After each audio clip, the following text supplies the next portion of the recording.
কখনো কোনো সৎ ব্যক্তিকেও এই দণ্ড পেতে হয়। তাই এবার আসছি, শেখ হাসিনা তিনি হয়তো বাংলাদেশের প্রধানমন্ত্রী ছিলেন, কারণ শত্রু যখন আপনার শত্রু সে যখন আগে বেড়ে যাবে তখন আপনার বিপরীত কিছু ঘটাবে। এ সমস্ত হয়তো ভারতবর্ষের মাঝেও চলুক আর যে কোনো দেশের মাঝেই চলুক, কিন্তু দেখবেন আপনি সৎ কর্ম নিয়ে সমাজে আসছেন, অসৎ কর্মের ব্যক্তি কিন্তু আপনার পরিণাম নেবে। কারণ এটা বাস্তব, আমি যদি আসি সেখানে ঘটে গিয়েছিলেন। কারণ যেখানে আমার কর্মস্থান তিনি বিপরীত হাঁটছেন, যেখান থেকে আমাকে উচ্ছেদ করবেন, তখন তিনি একটি জায়গা সৃষ্টি করলেন যেটাকে ক্লাব। তাই এক রাজনীতির মতন সৃষ্টি হয়ে গেলেন, বহু মানুষ ঢল নেমে পড়লেন আর অসতের পরিণাম দিলেন।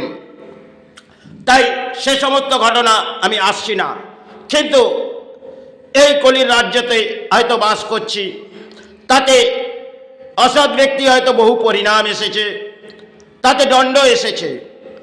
জানি না জীবনের মাঝ থেকে কি কেটে গেছে আর কতটা দুর্ভোগ সে সময় কাটিয়ে দিয়েছে।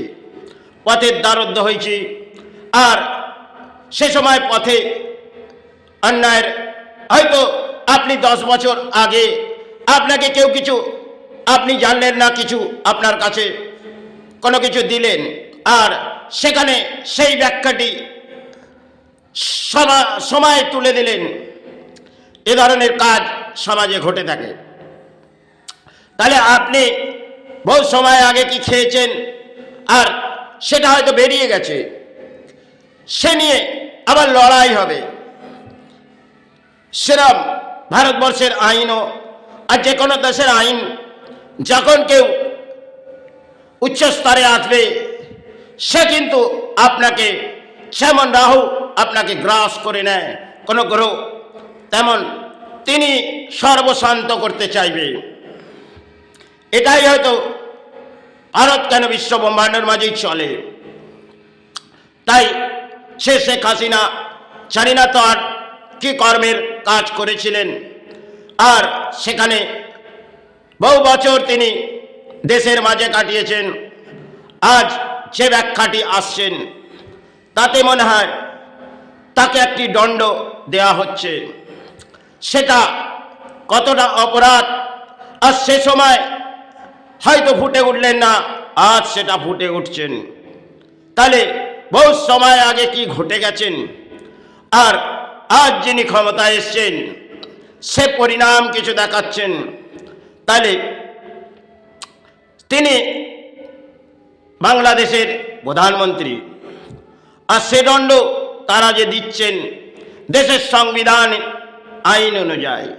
তাহলে কিছু কিছু আইনে লজিক সৃষ্টি করা হয়, আর সেখানে আপনি সাধারণ মানুষকেও কোর্টের দরজায় নিয়ে যাওয়া হয়, কারণ সেখানে বহু সময় তাকে কাটাতে হয়।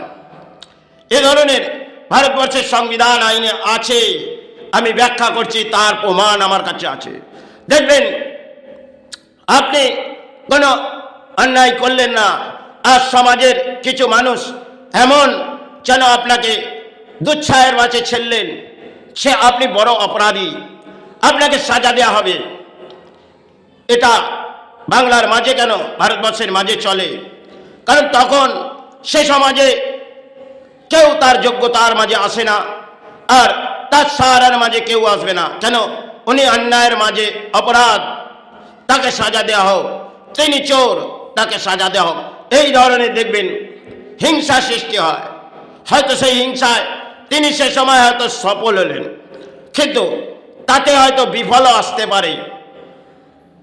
কারণ যাই হোক, হয়তো আজকে যে ব্যাখ্যাটি বলছি সেটি তিনি বাংলাদেশের প্রধানমন্ত্রী বহু সময় কাটিয়েছেন, আজ তার সাজা ঘোষণা। জানি না তিনি কি অপরাধ করেছেন, তবে মানব জন্মে কিছু না কিছু হয়তো ঘটে যায়, আর সেখানে তাকে হয়তো কলির রাজ্যে দণ্ড পেতে হয়। কিন্তু যে দণ্ড তারা দিতে চাইছেন আমি জানি না সেটা কতটুকু যোগ্যতার মাঝে আসছে। কারণ তিনি যদি দেশের মাঝে কিছু করে থাকে তাহলে যে দণ্ডটি তাকে দেয়া হচ্ছে এটা গ্রহণযোগ্য নয়।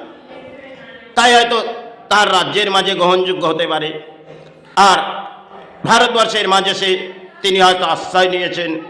যাই হোক, সময় গড়িয়ে আসছে, হয়তো তার সাজা ঘোষণা হচ্ছে।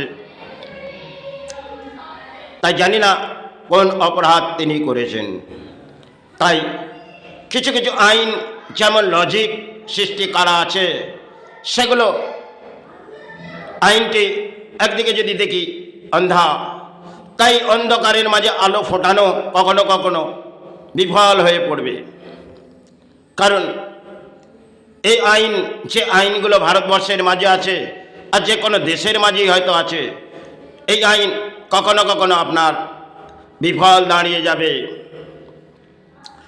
হয়তো আপনার জীবনে ঘোর খেলা, কারণ কখনো কখনো আপনাকে নিচ্চ স্তর নামিয়ে দেবে। জানি না এটা বাংলাদেশের প্রধানমন্ত্রী শেখ হাসিনা তার জীবনে কি ঘটছে। তাই তাকে যা দণ্ড দেয়া হচ্ছে তাতে মনে হয় সমাজের পরিস্থিতি কি ভাবছেন তারা। কারণ সে ধরনের একটা দেশের সরকারকে, দেশের প্রধানমন্ত্রীকে তাকে সে দণ্ড দিচ্ছেন, আমি মনে করি না সেটা গ্রহণযোগ্য। তাই হোক, এই বলে আমি শেষ পর্যায়ে আসছি। তিনি প্রাণী হিসেবে এসেছে, আমিও প্রাণী হিসেবে, তাই কামনা চাই সাথে তিনি সাহারার মাঝে আসুক।